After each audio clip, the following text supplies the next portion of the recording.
Hola, hola. En esta clase hablaremos sobre el sistema del refuerzo y drogas. Esta es nuestra penúltima clase de la unidad 3. Con la clase de sueño de la próxima semana terminamos la unidad y también terminamos los contenidos y temas del curso.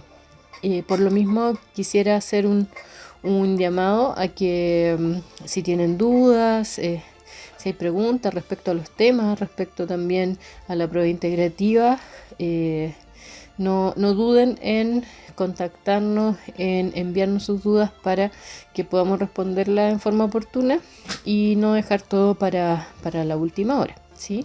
Hago un llamado a que puedan ir revisando las distintas materias y resolviendo sus dudas con tiempo. Entonces, el plan de hoy día será hablar acerca del sistema del refuerzo como un primer tema y luego hablaremos acerca del mecanismo de acción de algunas drogas, principalmente las drogas de abuso, las que tienen que ver con el sistema de opioides y las que tienen que ver principalmente con nuestro sistema mesolímbico ligado al refuerzo, a la motivación. Y por eso mismo es necesario comenzar una primera parte de la clase hablando acerca del sistema del refuerzo y la motivación.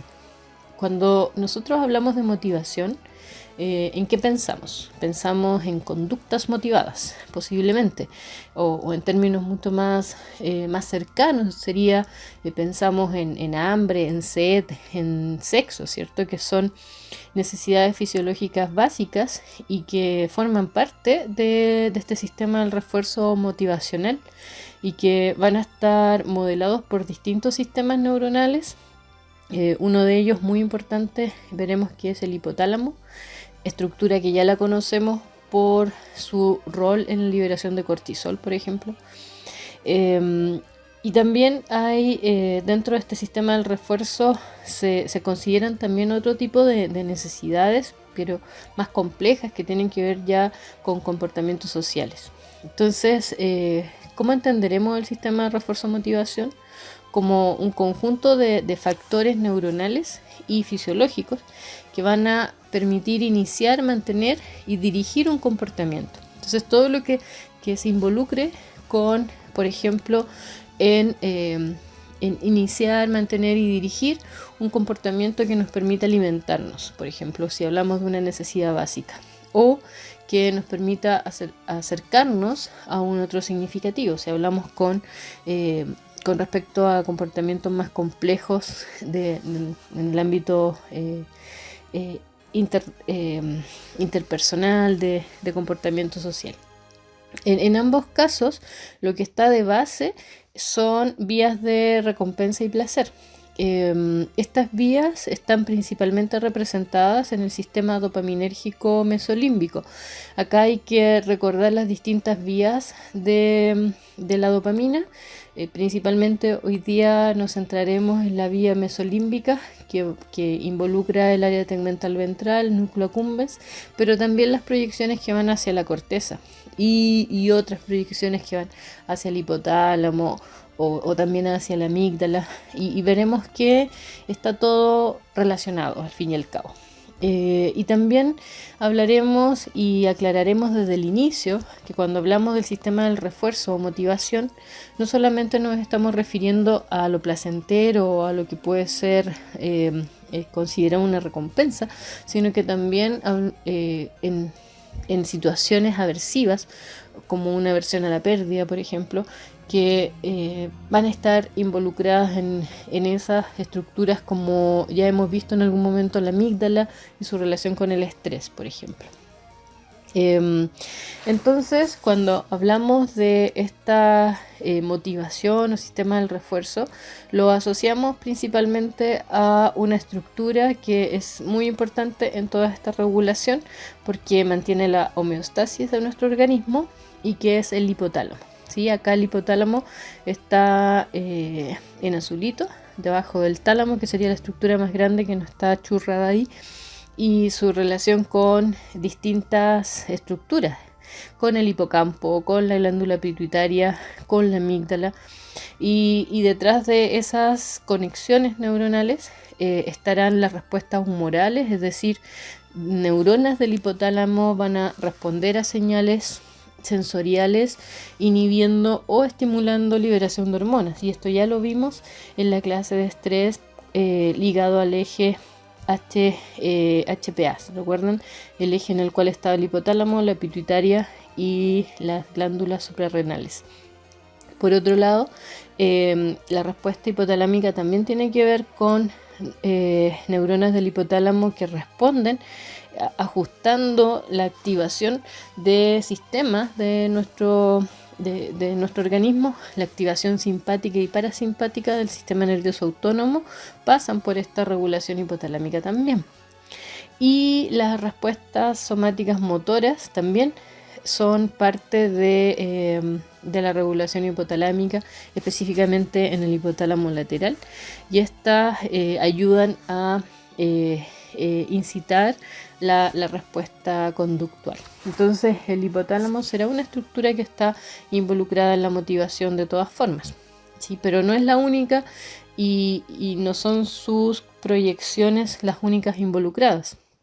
Veremos que de una u otra forma todo está relacionado. Por ejemplo, si hablamos de la motivación de comer, ¿sí? Es una motivación muy básica, muy simple, pero sabemos que se asocia también a nuestros estados de ánimo. Algo tan simple como comer, pero también se asocia a un estado de ánimo, por ejemplo, un estado de ánimo negativo. Si estamos tristes, hay un efecto en lo que comemos, y al revés, lo que comemos también tiene un efecto en nuestro estado de ánimo. Hemos visto que hay ciertos neurotransmisores que se asocian al estado del ánimo, ¿cierto? Cuando hablábamos de depresión, hablábamos de la serotonina. Si ustedes se fijan en este gráfico, lo que nos muestra es la liberación de serotonina en el hipotálamo, ¿sí? El porcentaje de esta liberación cuando se huele o se ve comida, cuando se come propiamente tal, ¿cierto? Antes y después de eso. ¿Y qué podemos observar acá? Podemos observar que hay un aumento de esta liberación de serotonina en el hipotálamo cuando luego de ver u oler comida, olor a galletitas recién horneadas, por ejemplo, o después de comerlas, ¿sí? Y esto uno lo puede explicar en forma mucho más cercana al decir que la comida y estado de ánimo efectivamente están asociados de alguna forma. Uno puede describir que cuando tenemos hambre estamos de mal humor, ¿cierto? Si tenemos hambre, en general uno se pone de mal humor, se pone más irritable. Y al revés, sentimos bienestar cuando comemos o simplemente un olor a comida que nos gusta nos puede generar una subida de ánimo. Entonces el circuito de la recompensa está representado principalmente por este circuito mesolímbico de la dopamina.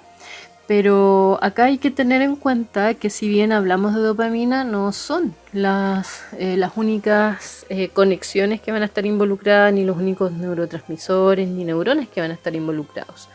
De hecho, en la actualidad sabemos que en el área tegmental ventral, que hace unos años se pensaba que estaba compuesto solo por neuronas dopaminérgicas, ahora se sabe que un 50% sí lo son, pero el resto son neuronas GABAérgicas como interneuronas o neuronas glutamatérgicas. Entonces no es que las estructuras sean solamente de un tipo de neuronas, y por eso mismo en esta imagen están representados las principales conexiones dopaminérgicas, glutamatérgicas y GABAérgicas que se conocen y que en la actualidad se ha logrado establecer con distintas técnicas cuál es su conectividad con otras áreas desde el VTA.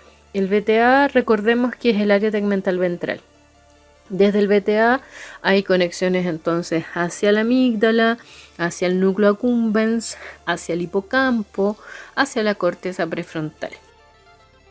Pero la conditio sine qua non de este sistema del reforzamiento y de la motivación es la liberación de dopamina desde las neuronas dopaminérgicas del área tegmental ventral hacia el núcleo accumbens. Esa es un circuito que desde hace mucho tiempo se descubrió que está detrás del sistema del refuerzo y que en la actualidad se sigue sosteniendo, solo que se han ido agregando otras conexiones y otras estructuras que son importantes. Pero entonces definamos que el área tegmental ventral, las conexiones que se producen con el núcleo accumbens son la base de este sistema del refuerzo del placer recompensa, ¿sí? El núcleo accumbens también está inervado por proyecciones glutamatérgicas que van desde la corteza prefrontal, desde la amígdala también y desde el hipocampo también llegan distintas conexiones. Recientemente se ha identificado esa proyección que hay desde la amígdala hacia el núcleo accumbens, y eso es importante sobre todo cuando pensamos que el sistema del refuerzo está detrás de conducta adictiva y cómo el estrés puede activar este sistema y por lo tanto influir en la conducta adictiva. Y eso es algo que veremos a lo largo de la clase, y por eso se los quería señalar desde el comienzo. Entonces, la liberación de dopamina desde el área tegmental ventral parecería que está entonces implicada en estos estados motivacionales que nos inducen a trabajar o generan esta respuesta o conducta para alcanzar el reforzador, la recompensa, pero también para evitar estímulos aversivos. Y esto último es bien importante porque hasta hace algunos años se pensaba que el sistema de recompensa solo tenía que ver con aquello que nos daba placer, con lo hedónico propiamente tal. De hecho, se decía que la dopamina era el neurotransmisor de placer. Sin embargo, las distintas investigaciones nos han mostrado que en realidad el sistema dopaminérgico se activa no solo frente a estímulos que son placenteros, sino que también aquellos que son aversivos, novedosos o también dolorosos. Entonces el sistema del refuerzo y motivacional va a estar activo frente a todos estos tipos de estímulos que pueden afectarnos. Y también hay que señalar que no es solo la dopamina la que va a estar involucrada con nuestro sistema del refuerzo, sino que también los opioides, los endocannabinoides, actúan como mediadores neuroquímicos de la respuesta a la recompensa. También el glutamato, la serotonina, la orexina y algunos neuropéptidos como el neuropéptido I y también la corticoliberina. ¿Recuerdan la corticoliberina? Que era liberada por el hipotálamo para estimular a la hipófisis y generar con esto la liberación de cortisol desde la glándula adrenal. La corticoliberina juega un rol bien importante en el sistema del refuerzo. Por ejemplo, hay receptores de corticoliberina que están en el núcleo accumbens. Recordemos que una de las principales conexiones es desde el área tegmental ventral hacia el núcleo accumbens. Y estos receptores de corticoliberina en el núcleo accumbens promueven la liberación de dopamina. ¿Qué significa eso? Significa que cuando hay corticoliberina en el medio extracelular, el núcleo accumbens también libera dopamina. Y eso podría explicar por qué el sistema del refuerzo también se activa frente a estímulos aversivos o dolorosos, ¿ya? Porque recuerden que la corticoliberina media la respuesta frente al miedo, frente al estrés. Hay otra cosa interesante de la corticoliberina, porque también puede actuar en el área tegmental ventral. El área tegmental ventral también tiene receptores para la corticoliberina. Por ejemplo, cuando hay una persona que es consumidora de nicotina, de cigarro, ¿cierto? Y está en un periodo de abstinencia, es decir, que no tiene acceso a fumar, se genera un estado negativo, ¿cierto? Entonces acá se libera corticoliberina y la corticoliberina lo que hace en el área tegmental ventral es bloquear la entrada GABAérgica que tienen las neuronas del área tegmental ventral. Entonces si lo analizamos bien, si la corticoliberina bloquea los receptores de GABA por el cual entra cloruro o se regula la inhibición del área tegmental ventral, se resta esa inhibición al bloquear la entrada GABAérgica.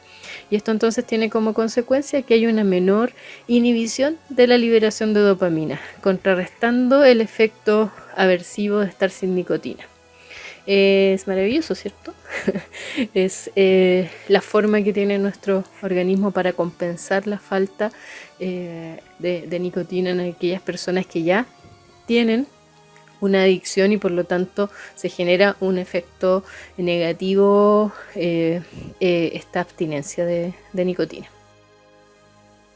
Dentro de este sistema del refuerzo, la conexión que tiene el área tegmental ventral con la corteza prefrontal también será súper relevante, porque la corteza prefrontal va a ser crucial en la implementación de la conducta motivada, ya que va a ser básica también para la sobrevivencia del individuo y de la especie, por la búsqueda de alimento, de agua, refugio, la evitación de situaciones de riesgo o que producen dolor.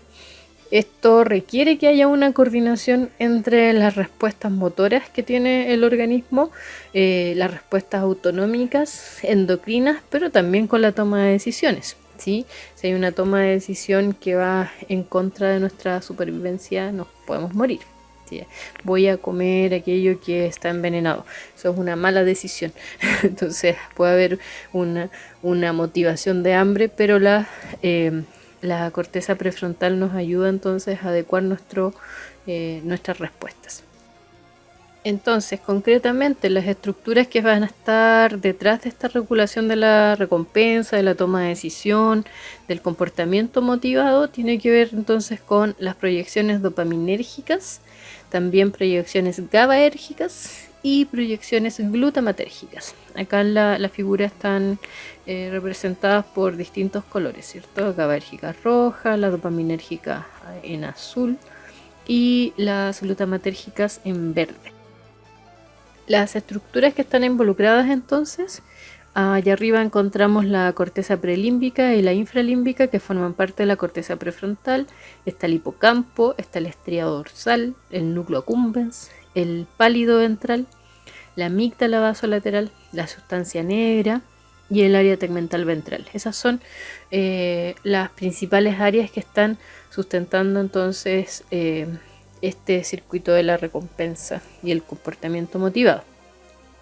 Eso va a ser importante para entender los efectos del estrés en el sistema del refuerzo, porque en estas estructuras se propone que hay cambios en la conectividad de estas estructuras cuando las personas, los organismos, estamos expuestos a estrés, principalmente el estrés que puede estar antes de nuestro nacimiento y después de nuestro nacimiento en los primeros años de vida. Entonces se ha puesto un énfasis en los últimos años de este estrés perinatal y cómo afecta el desarrollo y la conectividad de estas áreas.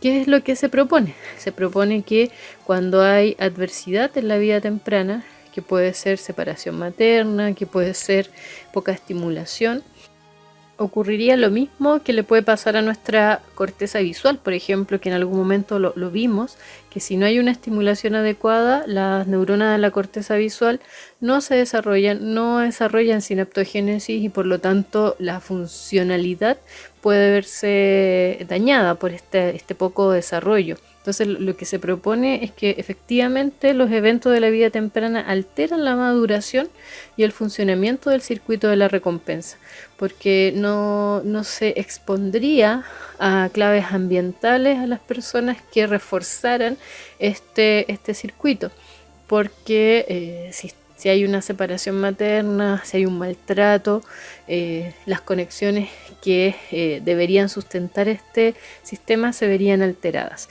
Y esto se propone principalmente porque estas estructuras tienen un desarrollo muy temprano en nuestro desarrollo. Por ejemplo, la investigación nos ha dicho que el área tegmental ventral a las 4 semanas de gestación ya están los primeros indicios porque el haz del prosencéfalo medial ya está formado.